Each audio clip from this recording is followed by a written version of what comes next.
Okay, good afternoon students. सर्व join झाले का? आवाज येतोय? आवाज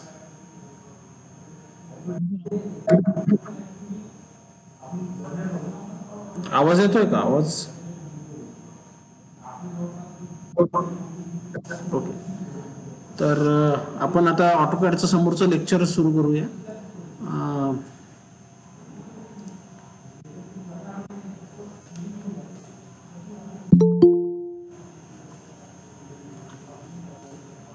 शक्यतो अगोदरच जॉईन करा, जेणेकरून प्रेझेंटेशन सुरू झाल्यावर जॉईन करता येणार नाही,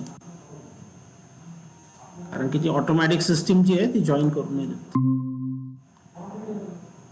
तर ज्यालाही लेक्चर करायचं असेल त्यांनी शक्यतो आपल्या जो टाइम दिलेला आहे त्याच्या अगोदरच जॉईन करायचं.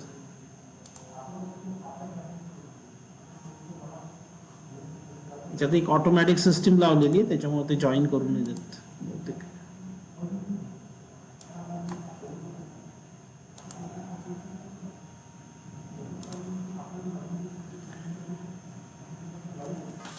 तर आता आपल्याला हा एक रेक्टँगल काढायचा आहे आणि याच्यामध्ये आपल्याला काय करायचं आहे की आतापर्यंत आपण काय केलं होतं, दोन सिस्टीम पाहिल्या.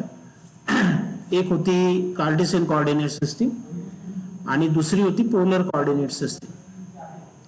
तर आता याच्यामध्ये आपल्याला याचं कॉम्बिनेशन करायचं. कॉम्बिनेशननी किंवा आपण असं म्हणून हायब्रिड काइंड ऑफ सिस्टीमनी हेच ड्रॉइंग काढायचं आहे.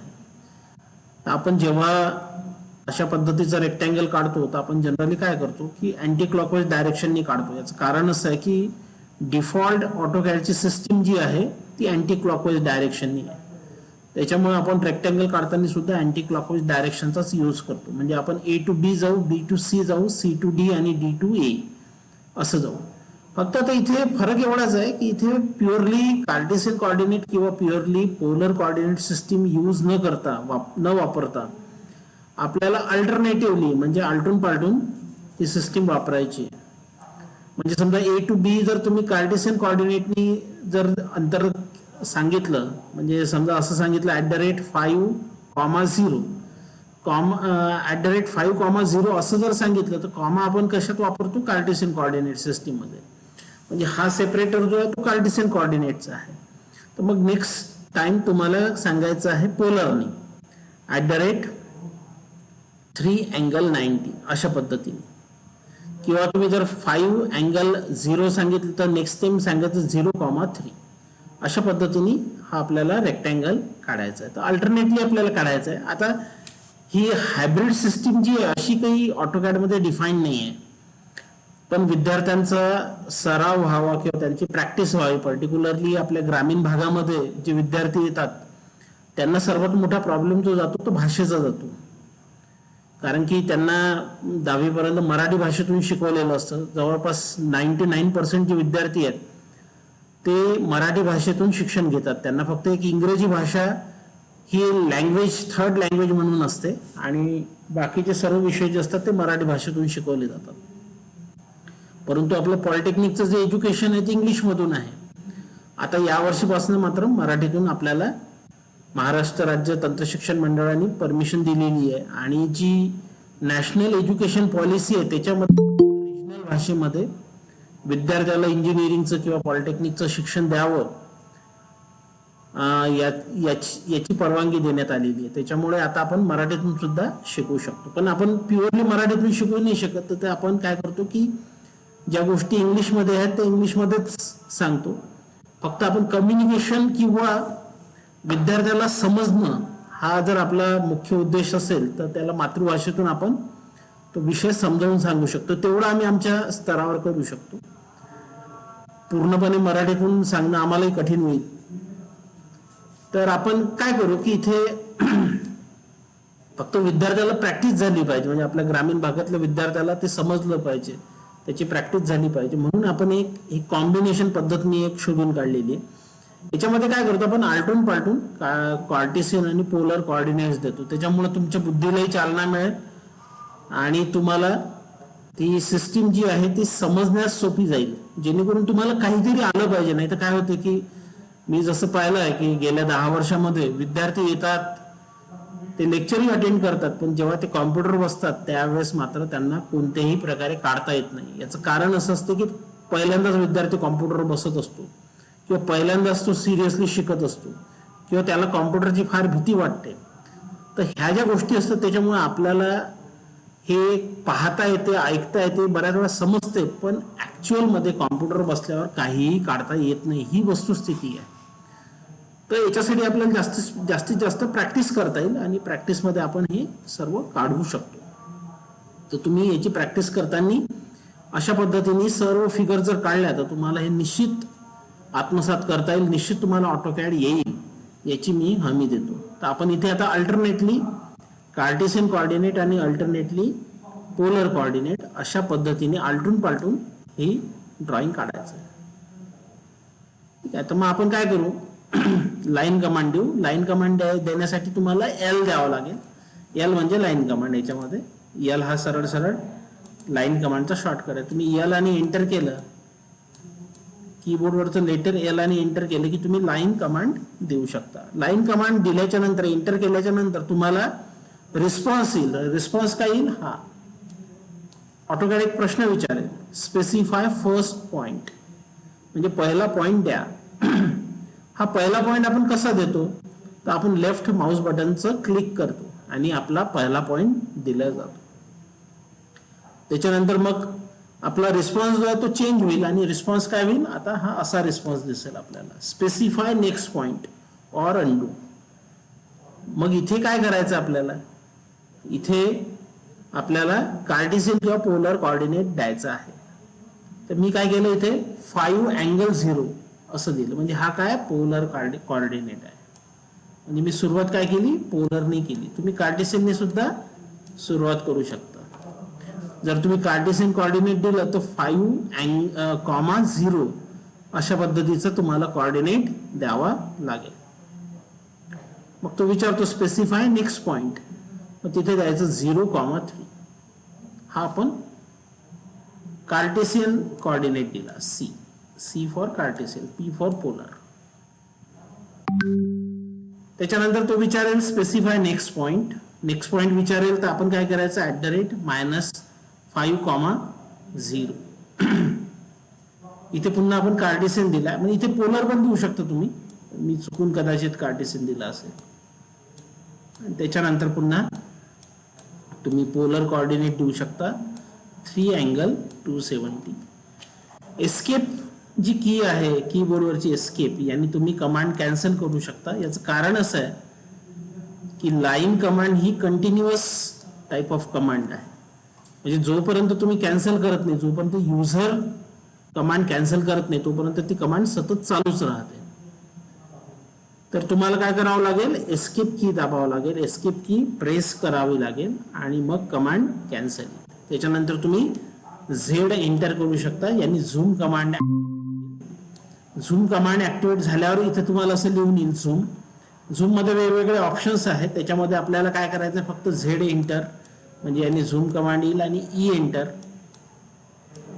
ई एंटर म्हणजे extend to the extent of the screen. Zoom किती पाहिजे, तर पूर्ण स्क्रीनवर आपलं झूमिंग झालं पाहिजे, to the extent of screen.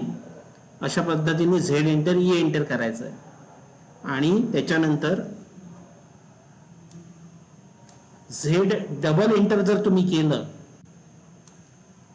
Z 2 वेळा जर एंटर केलं तर तुमचा जो कर्सर आहे तो मॅग्निफाईंग ग्लास मध्ये कन्वर्ट होतो. मॅग्निफाईंग ग्लास म्हणजे भिंगाचा काच, आणि याच्यामध्ये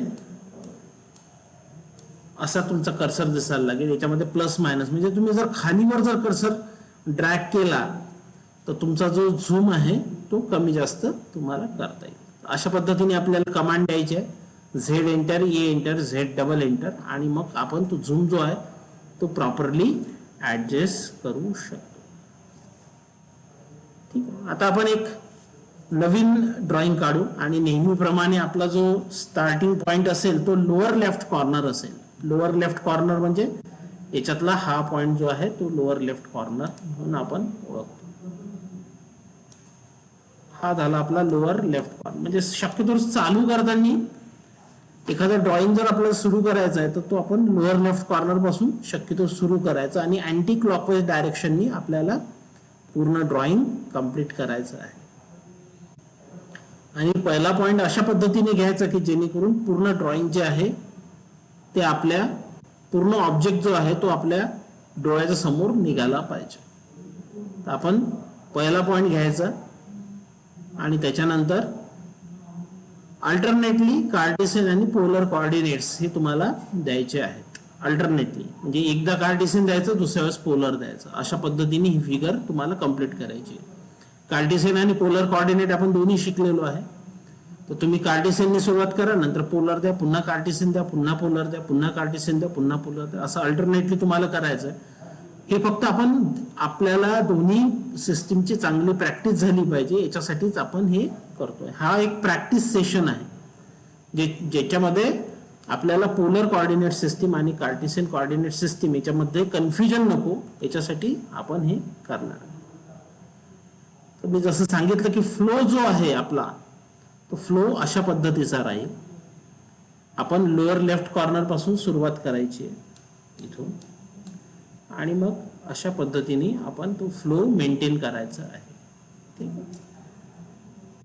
कार्टेशियन कोऑर्डिनेट किंवा पोलर कोऑर्डिनेट दोन्ही पद्धतीने तुम्ही काढू शकता. मी इथे कार्टेशियन कोऑर्डिनेटने सुरुवात केली होती, नंतर पोलर केलं, नंतर कार्टेशियन, पुन्हा पोलर, पुन्हा कार्टेशियन, पुन्हा पोलर, पुन्हा कार्टेशियन, पुन्हा पोलर.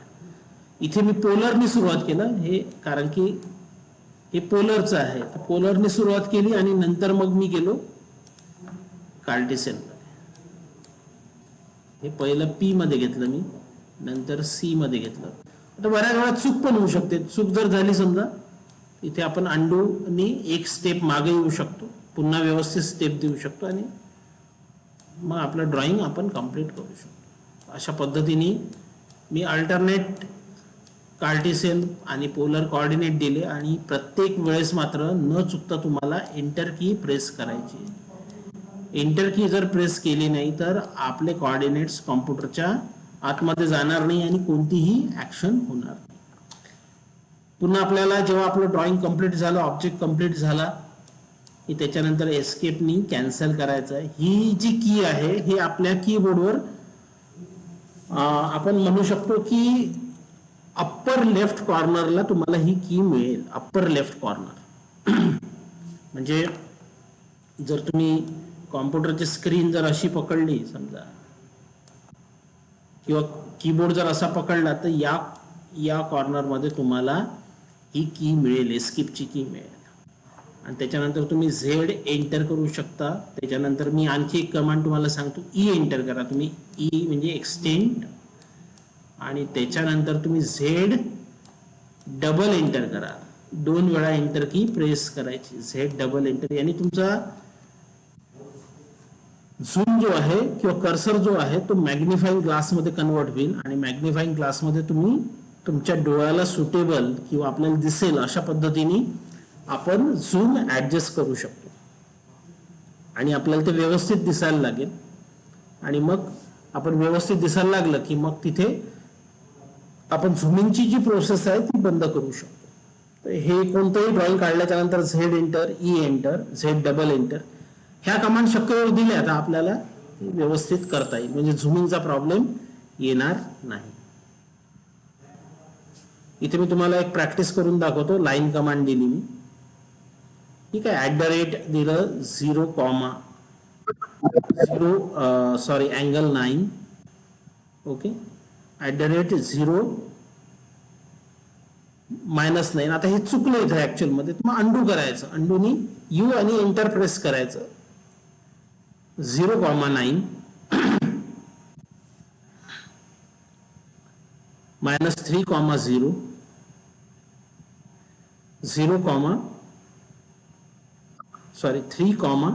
3 अँगल 270. याला अँगल म्हणायचं, लेस दॅन म्हणायचं नाही. -3,0 3 अँगल 270 @3,0 आणि 0 अँगल 270. 270 म्हणजे खाली. आणि अशा पद्धतीने आपल्या पायऱ्या ज्या आहेत ते निघतील. झेड एंटर, ई एंटर केल्यावर तुम्हाला हे झूम होईल. झेड डबल एंटर केल्यावर तुमचा जो झूम आहे तो प्रॉपरली तुम्हाला ऍडजस्ट करता येईल आणि मग ते ड्रॉइंग जे आहे ते तुम्हाला व्यवस्थित पाहता येईल. अशा पद्धतीने तुम्ही हे करू शकता. हा यू सेक्शन आपल्याला दिलेला आहे. यू सेक्शन, हा यू सेक्शन कसा काढता येईल तर नेहमीप्रमाणे जसं आपण लोअर लेफ्ट कॉर्नरला सुरुवात करतो कोणतंही ड्रॉइंग, आपण इथे पण आपण लोअर लेफ्ट कॉर्नरलाच सुरुवात करायची आणि नंतर अँटी क्लॉकवाईज डायरेक्शन म्हणजे असं, नंतर असं असं मूव्ह करत जायचं. ही सिक्वेन्स आपण लक्षात ठेवायची. आपल्याला अँटी क्लॉकवाईज डायरेक्शन म्हणजे घड्याळाच्या काट्याच्या विरुद्ध दिशेने एक वेळा ड्रॉइंग काढायचं आहे. त्याला अँटी क्लॉकवाईज किंवा काउंटर क्लॉकवाईज असं सुद्धा आपण म्हणतो. CCW means counter clockwise. ठीक आहे. तर अशा पद्धतीने आपल्याला हे काढायचं आहे. आता काढताना पुन्हा आपण, कारण की हे प्रॅक्टिस सेशन आहे आणि याच्यामध्ये आपल्याला एक काम करायचं की कार्टेशियन कोऑर्डिनेट आणि पोलर कोऑर्डिनेट अल्टरनेटिव्हली यूज करायचे. पहिल्यांदा कार्टेशियन यूज करायचं, नंतर पोलर करायचं, पुन्हा कार्टेशियन, पुन्हा पोलर. अशा पद्धतीने कार्टेशियन आणि पोलर याच्यामध्ये स्विच करायचं आहे तुम्हाला. तर मी ते कोऑर्डिनेट्स दिले. समजा मला जर कार्टेशियन पोलर असं जर स्विच करायचं असेल तर साधारणतः काय कोऑर्डिनेट्स द्यावं लागतात तर ते इथं दिलेले आहेत. म्हणजे @10 अँगल 0. इथं लेस दॅन म्हणायचं नाही, ते चुकीचं होईल. लेस दॅन म्हणायचं नाही, ते चुकीचं होईल. त्याच्यामुळे @10 अँगल 0 असं म्हणायचं. 10 लेस दॅन 0 म्हणायचं नाही. नाहीतर तुम्हाला जे नोकरी मिळून जाईल ती मिळणार नाही बरं. तेवढं लक्षात ठेवायचं. भलं हे आलं नाही तरी चालते, पण 10 is never less than 0. Mathematically हे करेक्ट नाहीये. 3 इज नेव्हर लेस दॅन 180. 3 हे 180 पेक्षा लहान नाही आहेत, म्हणून तिथे लेस दॅनच्याच ठिकाणी अँगल असं म्हणायचं. आपलं पहिला काय पोलर कोऑर्डिनेट आहे, दुसरा कार्टेशियन आहे, तिसरा पुन्हा आपण पोलर कोऑर्डिनेट यूज केला, चौथा पुन्हा कार्टेशियन कोऑर्डिनेट यूज केला, नंतर पुन्हा पोलर कोऑर्डिनेट यूज केला. असं अल्टरनेटिव्हली पोलर आणि कार्टेशियन, पोलर आणि कार्टेशियन असं आपल्याला काढायचं आहे. एक लक्षात ठेवायचं, पहिले जर P यूज केला तर नंतर C वाला यूज करायचा. अशा पद्धतीने काढत जायचं. आता होऊ शकते एखाद्या वेळेस तुम्ही 2 वेळा पोलर यूज केला तरी चालेल, पण शक्यतो आपण लक्षात ठेवायचं की अगोदरचा कोऑर्डिनेट आपण कोणता दिला होता, पोलर दिला होता की कार्टेशियन दिला होता. आणि तुम्हाला ते कमांड लाईन मध्ये दिसते सुद्धा की आपण कोणता दिला होता, पोलर दिला होता की कार्टेशियन दिला होता. त्याच्या पद्धतीने काढत राहायचं. अशा पद्धतीने आपली जी फिगर आहे त्याच्यासाठी हे कोऑर्डिनेट्स येईल. आणि याच्यामध्ये आपण स्विचिंग केलेलं आहे. अल्टरनेटिव्हली आपण पोलर आणि कार्टेशियन असे कोऑर्डिनेट्स दिलेले आहेत. आता हा H सेक्शन होता, आपल्याला हा काढायचा होता. H सेक्शन मध्ये पुन्हा आपल्याला लोअर लेफ्ट कॉर्नर पासूनच सुरू करायचं. फिगर अशा ठिकाणी स्टार्ट करायची की जेणेकरून स्क्रीन मध्ये ती आपल्या डोळ्यासमोर दिसली पाहिजे. नाही तर आपला कॉन्फिडन्स पहिलेच कमी असते, तर आपल्या डोळ्याच्या मागे जर ती फिगर गेली, स्क्रीनच्या बाहेर चालली गेली, तर फिगर व्यवस्थित निघते, पण आपला कॉन्फिडन्स एकदम लूज होऊन जातो आणि त्याच्यानंतर मग आपण घाबरायला लागतो आणि मग ते आपलं जे ड्रॉइंग आहे ते चुकते. तर त्याच्यामुळे आपल्या जर डोळ्याच्या समोर पूर्ण फिगर निघाली तर मग मात्र आपल्याला कॉन्फिडन्स राहते की नाही आपली फिगर व्यवस्थित निघून राहिली. ठीक आहे. तर मी इथे फक्त कोऑर्डिनेट्स इथे दिलेले आहेत तुम्हाला दाखवायसाठी. पहिलं जर तुम्ही पोलरने चालू केलं असेल, दुसरं कार्टेशियनने सुरू करा, दुसरं कार्टेशियन, तिसरं पुन्हा पोलर, चौथं कार्टेशियन, पोलर, कार्टेशियन, अशा पद्धतीने तुम्ही स्विच करा. ठीक आहे. इथे 2 वेळा कार्टेशियन झाला ऍक्च्युअली. इथे पोलर, पुन्हा इथे कार्टेशियन, इथे पोलर, कार्टेशियन. अशा पद्धतीने कार्टेशियन आणि पोलर मध्ये तुम्हाला स्विचिंग करायचं आहे. You have to switch between cartesian and polar coordinates. हे फक्त प्रॅक्टिस सेशन आहे. आपला जो कॉन्फिडन्स आहे तो वाढावा आहे, हाच त्याच्या मागचा उद्देश आहे. कारण की आपण ग्रामीण भागातून आलेलो आहे, आपण कधी कॉम्प्युटरला हात लावला नाही किंवा कॉम्प्युटरवर आपण कोणते सॉफ्टवेअरची प्रॅक्टिस केली नाही. तर आपल्याला प्रॅक्टिस व्हावी हा त्याच्या मागचा उद्देश आहे. म्हणजे तुमच्याकडून काही आम्हाला काम करून घ्यायचं अशातला काही भाग नाही आहे. फक्त तुम्हाला ते व्यवस्थित पक्क यावं, तुमचे कन्सेप्ट क्लिअर व्हावे, हाच त्याच्या मागचा उद्देश आहे. नाहीतर जेव्हा आपण जे नेहमीचे फ्रिक्वेंट युजर असतात, जे रेग्युलरली कॉम्प्युटर वापरतात, सॉफ्टवेअर वापरतात, ज्यांना थोडा लिडिंग एज आहे कॉम्प्युटर हाताळण्यामध्ये, त्यांना आपण एवढी प्रॅक्टिस देत नाही. कारण की त्यांना एकदा जरी सांगितलं तरी ते करू शकतात. पण आपल्याला ग्रामीण भागातले जे विद्यार्थी आहेत, पर्टिक्युलरली आपल्या कॉलेजमधले, त्यांना मात्र प्रॅक्टिसची फार गरज आहे. कारण की कदाचित ते फर्स्ट टाइमच कॉम्प्युटर हाताळत असतील, असं असू शकतं, किंवा फर्स्ट टाइमच ऑटोकॅड हात असते. त्याच्यानंतर आपली ही फिगर होती, ही एक स्वस्तिक आहे. तर ही पण फिगर आपल्याला अल्टरनेटिव्हली काढता येईल. अल्टरनेट जर तुम्ही काढले तर तुमचे जे कोऑर्डिनेट्स आहेत ते अशा पद्धतीने तुम्हाला चेंज करावं लागतील. याच्यामध्ये मी पोलरने सुरुवात केली होती, म्हणून पी आणि मग सी. पोलरने सुरुवात केली आणि मग कार्टेशियन केलं, पुन्हा पोलर केलं, पुन्हा कार्टेशियन केलं, पुन्हा पोलरमध्ये गेलो, पुन्हा कार्टेशियनमध्ये गेलो, अशा पद्धतीने आपल्याला. आणि प्रत्येक वेळेस एंटर हे मात्र द्यायचं आहे. You have to press enter key. कोणतेही कोऑर्डिनेट्स दिल्याच्या नंतर एंटर की ही प्रेस करायची. ही इथे दाखवता येत नाही, पण ऍक्च्युअल मध्ये इथे एंटर की ही प्रेस करावीच लागते. कोऑर्डिनेट्स कोणते द्या तुम्ही, एंटर की तुम्हाला प्रेस करावीच लागेल. तुमची फिगर पूर्ण झाली की तुम्ही एस्केपनी कॅन्सल करू शकता. ESC की वापरा तुम्ही, एस्केपनी कॅन्सल होऊन जाईल. त्याच्यानंतर आपल्या नेहमीप्रमाणे झेड एंटर, त्याच्यानंतर ई एंटर ह्या कमांड तुम्ही देऊ शकता. त्याच्यानंतर झेड डबल एंटर पण तुम्ही देऊ शकता. याने तुम्हाला झुमिंग करणं खूप फास्ट शक्य होईल. आणि तुम्हाला झुमिंग पहिल्या फिगर पासूनच तुम्हाला झुमिंग करता येईल. नाहीतर झुमिंग करणं हे सुद्धा म्हणजे आपल्या ग्रामीण भागातले विद्यार्थी ज्यांनी नेहमी कॉम्प्युटर हाताळलेला नाही किंवा फर्स्ट टाइमच कॉम्प्युटर बसतायत, त्यांना ही सुद्धा एक समस्या जाऊ शकते की त्यांना झुमिंग पण जमत नाही, ड्रॉइंग पण काढता येत नाही, झूम पण करता येत नाही. आणि मग त्याच्यामुळे काय होतं की आपली जी त्याच्यामधली गोडी आहे ती कमी होत जाते, त्याच्यामधला इंटरेस्ट कमी होत जाते. आणि त्याच्यानंतर आपण क्रिएटरच्या ऐवजी फक्त व्ह्युअर बनतो, म्हणजे फक्त आपण प्रेक्षक बनतो. आपल्याला काढता काहीच येत नाही, फक्त आपल्याला पाहता येते आणि ऐकता येते, शिकणं काहीच होत नाही. पण मी जसं तुम्हाला सांगितलं की engineering is a practical science. असं व्हिडिओ पाहून आपल्याला काढता येत नाही किंवा कोणतेही सॉफ्टवेअर शिकता येत नाही, ते करूनच पाहावं लागतं. प्रॅक्टिकल हा याच्यातला सर्वात मोठा भाग आहे. 95% प्रॅक्टिकल आणि 5% थिअरी, अशा पद्धतीनेच तुम्ही हे सॉफ्टवेअर शिकू शकता. कारण की हे प्रॅक्टिकल ओरिएंटेड सॉफ्टवेअर आहे. याच्यामध्ये पाहून आणि थिअरी शिकून आपण फार काही शिकू शकत नाही. हे तुम्हाला लगेच लक्षात येईल जेव्हा तुम्ही काढून पाहाल, तेव्हा तुम्हाला लक्षात येईल की आपल्याला शक्यतो काहीच जमत नाही. याचं कारण म्हणजे प्रॅक्टिस न केल्यामुळे आपल्याला काहीही काढता येत नाही.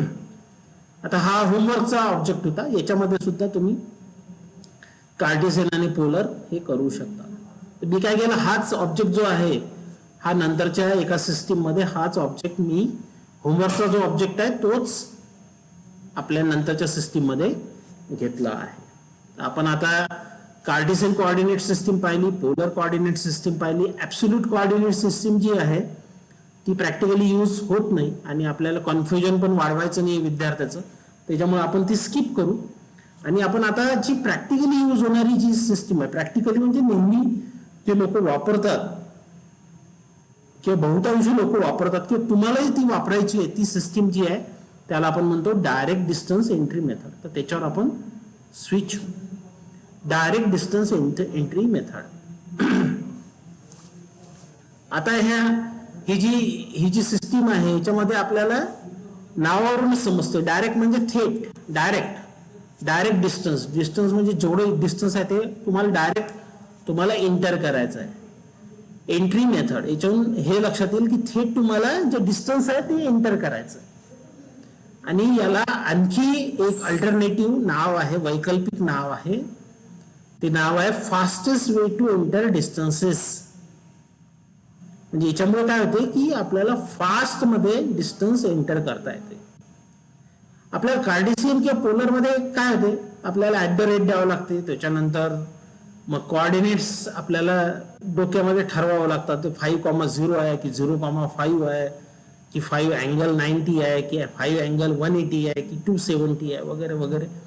म्हणजे अँगल ठरवावा लागतो किंवा कोऑर्डिनेट्स ठरवावं लागतात, @ द्यावं लागते. हे न करता आपण इथे काय करतो की डायरेक्ट डिस्टन्स देतो, 5 तर 5, 10 तर 10, 2 तर 2 अशा पद्धतीने. मग तुम्हाला जर समजा कोणी विचारलं की डायरेक्ट डिस्टन्स एंट्री मेथड म्हणजे काय आहे, आपण एक सोपी त्याची डेफिनेशन पण बनवलेली आहे की in this method the distance is given by keyboard, and direction is given by mouse. Direct distance entry method म्हणजे काय, तर याच्यामध्ये कीबोर्डने आपण डिस्टन्स द्यायचा आहे आणि माउसने डायरेक्शन दाखवायचं आहे. याला म्हणतात डायरेक्ट डिस्टन्स एंट्री मेथड. ही आपल्या ग्रामीण भागामध्ये विद्यार्थ्याला समजायसाठी आपण ही डेफिनेशन तयार केलेली आहे, खास डेफिनेशन एका लाईनची. In this method the distance is given by keyboard and direction is given by mouse. म्हणजे समजा तुम्हाला पानभर जी डेफिनेशन आहे ती येणार नाही किंवा पुस्तकातली डेफिनेशन येणार नाही, कारण पुस्तक हे मोठाच्या मोठा ग्रंथ आहे, एवढ्या मोठ्या पुस्तकातली डेफिनेशन येणार नाही. पण आपल्याला सांगायचं तर आहे, सांगायचं आहे तर आपल्याला काही ना काही तर सांगावं लागते. पण आपल्याला प्रॉब्लेम असा आहे की इंग्लिशमध्ये सांगता येत नाही, मराठीत सांगता येत नाही, इंग्लिशमध्ये सांगता येत नाही, हिंदीत सांगता येत नाही. मग सांगायचं काय, तर मग त्याच्यासाठी ही एक डेफिनेशन आपण तयार केली. हे तुम्ही रट्टा मारू शकता. In this method the distance is given by keyboard and direction is given by mouse. तर तुम्ही मराठीत सांगायचं असेल, समजा एखाद्याने विचारलं काय बा तुम्ही डायरेक्ट डिस्टन्स एंट्री मेथड येते काय ऑटोकॅड मधली, तुम्ही सांगू शकता हो सर, हो मॅडम, मला डायरेक्ट डिस्टन्स एंट्री मेथड येते. या मेथड मध्ये आपण कीबोर्डनं डिस्टन्स देतो आणि डायरेक्शन जे आहे ते माउसने दाखवतो. झालं. ही डेफिनेशन व्यवस्थित याला लागू पडते. आता याच्यात आपल्याला काय लक्षात ठेवायचं आहे, याच्यामध्ये 3 पॉइंट लक्षात ठेवायचे की स्टेटस बार जो असतो, स्टेटस बार म्हणजे ऑटोकॅडच्या स्क्रीन मध्ये सर्वात खाली खालची जी पट्टी असते त्याला आपण स्टेटस बार असं म्हणतो. तो स्टेटस बार जो असतो त्याच्यामध्ये पोलर, ओस्नेप आणि ओट्रॅक हे तिन्ही ऑन केलेले असले पाहिजे. ऑन केलेले असले पाहिजे म्हणजे काय, तर दबलेले असले पाहिजे. दबलेले म्हणजे प्रेस झालेले असले पाहिजे. तर जे बाहेर आलेले असतात ते ऑफ असतात आणि दबलेले जे असतात ते ऑन असतात. तर ते आपल्याला नुसतं पाहूनच समजते की ऑन आहे की ऑफ आहे. तर पोलर, ओस्नेप आणि ओट्रॅक हे तिन्ही ऑन असायला पाहिजे, तर तुम्ही ही मेथड जी आहे ती यूज करू शकता. मी तुम्हाला डेमो करून दाखवतो आणि इझी आहे. हे पण इथे तुम्हाला दिसेल सर्वात खाली जे आहे तिथं पोलर ऑन ऑफ करता येते आपल्याला, हे ओस्नेप ऑन ऑफ करता येते. असं प्रेस केलं याला टॉगल स्विच असं म्हणतात. टॉगल स्विच म्हणजे press to on, press to off, याला आपण टॉगल स्विच असं म्हणतो. तुम्ही जर एखाद्या मोटरचं स्टार्टर पाहिलं तर ते टॉगल स्विच असते. याचा अर्थ काय की प्रेस केल्याने ऑन होते, पुन्हा प्रेस केल्याने ऑफ होते. That is called as a toggle switch. हे टॉगल असतंय ऍक्च्युअल मध्ये. आता इथे काय केलं आपण, इथे फक्त डायरेक्शन असं माऊसने दाखवायचं. तर डायरेक्शन दाखवताना आपल्याला एक लाईन दिसते, त्याला ट्रॅकिंग असं म्हणतो आपण. एक लाईन दिसते ज्याच्यात डॉट डॉट डॉट डॉट असतात, ते पूर्ण स्क्रीनभर लाईन असते ती, त्याला ट्रॅकिंग म्हणते. तर हे ट्रॅकिंग येऊ द्यायचं आणि हे 90 डिग्रीचं तुम्ही इन्क्रीमेंट केलं की ऑटोमॅटिक ट्रॅकिंग येईल. जर तुम्ही तुमचा कर्सर 90 डिग्रीमध्ये जर टर्न केला तर ऑटोमॅटिक तुम्हाला ट्रॅकिंग दिसायला लागेल. तुम्ही जर 5 डिग्री 10 डिग्री 45 डिग्री असं जर केलं तर तुम्हाला ट्रॅकिंग येणार नाही. तो तुम्हाला 90 0 270 किंवा 180 यामध्ये जर केला तुम्ही तरच तुम्हाला ट्रॅकिंग दिसेल. जर असं ट्रॅकिंग दिसलं की लगेच आपण अंतर त्याच्यामध्ये एंटर करून टाकायचं, तर ते त्या डायरेक्शननी घेऊन घेते. आणि याच्यात तुम्हाला @ वगैरे देण्याची गरज नाही आहे, त्याच्यामुळे ही एकदम सोपी मेथड आहे. किंवा इकडे 40 द्यायचं आहे तर पहिले ट्रॅकिंग येऊ द्यायचं आणि इथं समजा आपल्याला 50 द्यायचं आहे तर बस 50 एंटर करून टाकायचं. तर लगेच ट्रॅकिंग आलं की फटकन डिस्टन्स एंटर करून टाकायचं, त्याच्यासाठी वाट पाहायची नाही. बस ट्रॅकिंग येऊ द्यायचं आणि हात थोडासा स्टेडी ठेवायचा. हात जर तुमचा हल्ला तिरपं तारपं झालं तर ते तिरपं घेऊन घेते, ते फार सेन्सिटिव्ह असते. त्याच्यामुळे ट्रॅकिंग जाऊ द्यायचं नाही, हात थोडासा स्टेडी ठेवायचा किंवा माऊसवरचा हात काढून टाकायचा एक वेळा ट्रॅकिंग आलं की, म्हणजे मग ते ट्रॅकिंग जाणार नाही. आणि एस्केपने तुम्ही कॅन्सल करू शकता. एस्केप की कॅन्सल आहे. झेड एंटर ई एंटरनी तुम्ही झूम एक्सटेंड करू शकता. झेड डबल एंटरनी तुम्ही झूम रिअल टाइम करू शकता. तर अशा पद्धतीने आपण अल्टरनेटली कार्टेशियन कोऑर्डिनेट आणि पोलर कोऑर्डिनेट मध्ये स्विच होऊ शकतो. आता आपल्याला नेक्स्ट कमांड शिकायची, ती म्हणजे आर्क टाकायची आहे. मग 4 पद्धतीने आर्क आपल्याला टाकता येते किंवा काढता येते. एक म्हणजे स्टार्ट पॉइंट एंड पॉइंट, एक म्हणजे centre point start point end point, centre point start point angle आणि centre point start point chord length. तुम्ही म्हणाल सर हे याच्यातलं आम्हाला कॉर्ड लेंथ काही माहित नाही, आम्ही तर मराठी मीडियम मधून शिकलेलो आहे, आम्हाला काही मराठीच्या मास्तरनं काही सांगितलं नाही कॉर्ड लेंथ काय असते. कॉर्ड लेंथ काय असते, मी ज्यावेळेस ही मेथड तुम्हाला शिकवेल त्यावेळेस मी कॉर्ड लेंथ काय असते ती तुम्हाला सांगेल. कॉर्ड लेंथ कशी असते किंवा काय असते एक्झॅक्टली. कॉर्ड लेंथनी पण आपण हे काढू शकतो. 4 पद्धतीने हे काढू शकतो. तर 4ही पद्धतीची आपल्याला थोडी थोडी प्रॅक्टिस करावं लागेल. तुम्ही ग्रामीण भागातले आहात म्हणून तुम्हाला जास्त प्रॅक्टिस करावं लागेल, कारण की काही शाळेमध्ये जशी इंटरनॅशनल स्कूल आहे, CBSEच्या स्कूल्स आहे, त्याच्यामध्ये ऑटोकॅड हे शाळेच्या स्तरावरच शिकवलं जातं. किंवा फॉरेन कंट्रीज आहे तिथे शाळेच्या स्तरावरच ऑटोकॅड शिकवलं जातं. परंतु आपल्या इथे भारतात मात्र हे फक्त कॉलेजच्या स्तरावरच शिकवलं जातं. त्याच्यामुळे जे विद्यार्थी मराठी मीडियम मधून आलेले किंवा जे इंटरनॅशनल स्कूल किंवा CBSE मधून आलेले नाही आहेत त्यांना कदाचित फर्स्ट टाइमच तुम्ही ऑटोकॅड यूज करत असाल, फर्स्ट टाइमच काढत असाल, त्याच्यामुळे तुम्हाला हे थोडंसं डिफिकल्ट जाऊ शकते. ओके, तर अशा पद्धतीने आपल्याला या 4 जे ऑप्शन्स आहेत त्यांनी आर्क काढायची आहे. आपण एक फिगर घेऊ आणि या फिगर मध्ये आपल्याला आर्क टाकायची आहे. हे प्लस साइन आहे, याच्या प्रत्येक एजला आपल्याला आर्क टाकता येईल.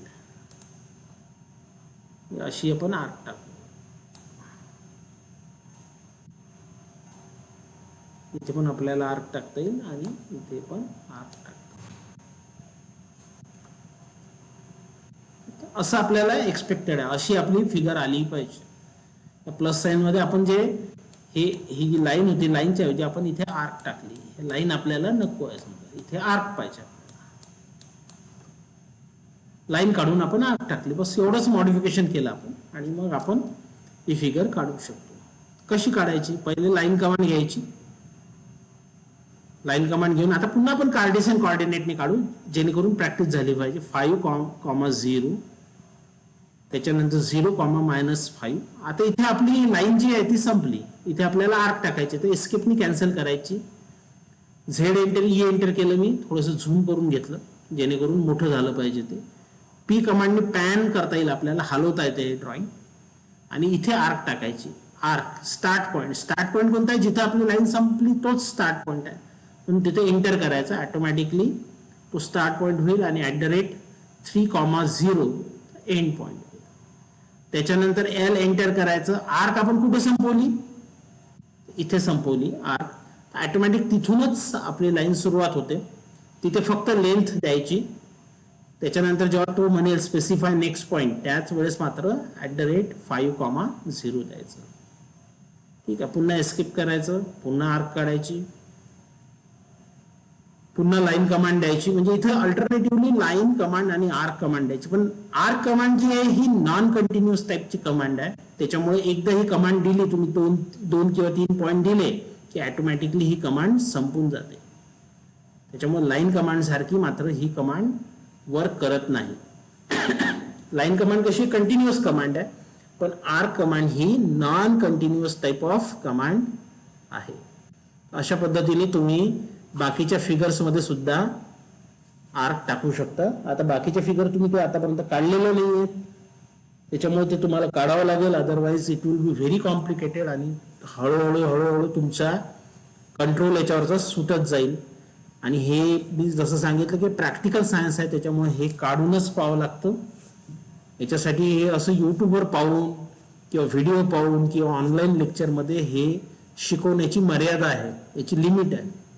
त्याच्यामुळे आपण ऑनलाईनमध्ये गोष्टी शिकू शकतो, पण प्रॅक्टिस करायसाठी मात्र आपल्याला कॉलेजमध्येच जावं लागेल, कॉम्प्युटर बसावं लागेल, ते करून पाहावं लागेल. तिथे काही डिफिकल्टी आली तर ते सॉर्ट आउट करावं लागेल, चर्चा करावं लागेल. तर अशा पद्धतीने तुम्हाला ते येऊ शकते. फक्त व्हिडिओ पाहायला मी पाहायला समजलं, कागदावर काढलं. आता सध्या तर तुम्ही कागदावरही काही काढलेलं नाही, कोणीच कागद कधी पाठवला नाही, पण तुम्ही जरूर काढा. माझा तुम्हाला सल्ला आहे की तुम्हाला जर हे शिकायचं असेल तर तुम्ही निश्चितपणे हे काढून पहा, कारण की त्याच्याशिवाय हे येणं तुमच्यासाठी खूप कठीण आहे. जे थोडेफार म्हणजे acquainted with the knowledge of AutoCAD, ज्यांनी कधी यूज केलेलं आहे, शाळेमध्ये यूज केलेलं आहे, त्यांना ते कदाचित सोपं जाईल, पण तुम्हाला ते फार कठीण आहे, तुमच्यासाठी थोडं डिफिकल्टच आहे असं आपण समजायचं. आणि त्याच्यावर गांभीर्यानं सिरियसली लक्ष द्यायचं. आणि जे आम्ही सांगतो की एखादा होमवर्क करायचा आहे तर तो तुम्हाला करणं अत्यंत आवश्यक आहे, तो तुमच्या फायद्यासाठी आहे. आम्ही सांगतो म्हणून नाही करायचा, तर स्वतःच्या फायद्यासाठी तुम्हाला ते समजलं पाहिजे, याच्यासाठी तो आवश्यक आहे. इथे आपण आजचं लेक्चर जे आहे इथे स्टॉप करू. आणि जर उद्या तुम्ही आले समजा कॉलेजमध्ये, तर कॉलेजमध्ये आपण प्रॅक्टिस करण्यासाठी पूर्ण तयारी केलेली आहे. नाही आले तर आपण ऑनलाईन पद्धतीने शिकू. तुम्हाला तसं बोरकर सर किंवा फुसे सर तुम्हाला पुढील सूचना देतील. ठीक आहे. तर इथे आपण लेक्चर बंद करू आणि मी तुम्हाला ही रेकॉर्डिंग जी आहे ही तुम्हाला रेकॉर्डिंग लगेच यूट्यूबवर पाठवायचा प्रयत्न करतो.